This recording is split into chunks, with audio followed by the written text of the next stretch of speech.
ಏನು? ಕಪ್ಪ? ಕಬ್ಬು ತಿನ್ನುವುದಕ್ಕೆ ಬಿಟ್ಟ ತಪ್ಪಿಗೆ ಕೂಲಿ ಬೇರೆ ಕೊಡಬೇಕೇನು?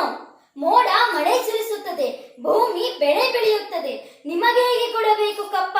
ನೀವೇನು ನಮ್ಮವರೊಡನೆ ಹುಟ್ಟಿರಾ, ಬಿತ್ತಿರಾ, ನೀರು ಹಾಯಿಸಿ ನಾಟಿ ನೆಟ್ಟಿರಾ, ಹೊರೆ ಹೊತ್ತಿರಾ? ಇಲ್ಲ, ದಣಿದವರೇ ಅಂಬಲೆ ಕಾಯಿಸಿ ಕೊಟ್ಟಿರಾ? ನಿಮಗೇಗೆ ಕೊಡಬೇಕು ಕಪ್ಪ? ನೀವೇನು ನಮ್ಮ ಅಣ್ಣ ತಮ್ಮಂದಿರೇ, ನೆಂಟರಿಷ್ಟರೇ, ದಾಯಾದಿಗಳೇ? ನಿಮಗೇಕೆ ಕೊಡಬೇಕು ಕಪ್ಪ? ಮೈಸೂರನ್ನು ಹಾಳು ಮಾಡಲು ಮರಾಠರನ್ನು, ಮರಾಠರನ್ನು ಹಾಳು ಮಾಡಲು ಮತ್ತೊಬ್ಬರನ್ನು ಎತ್ತಿ ಕಟ್ಟುತ್ತಾ ಇಡೀ ಹಿಂದೂ ದೇಶವನ್ನೇ ವಂಚನೆಯಿಂದ ನುಂಗಲು ನಿಂತಿರುವ ನರಿಯ ಜಾತಿಯರಲ್ಲವೇ ನೀವು? ಕಿತ್ತೂರು ರಾಣಿ ಎದುರು ಕಪ್ಪ ಕೇಳುವರ ನಾಲಿಗೆ ಸಿಡಿಯೋದೀತು. ಎಚ್ಚರ! ನಿಮ್ಮ ಕಂಪನಿಯವರಿಗೆ ಕಿತ್ತೂರಿನ ಮೇಲೆ ನಿಲ್ಲಲು ಜಾಗದ ಭಿಕ್ಷೆ ನೀಡಿದವರು ನಾವು.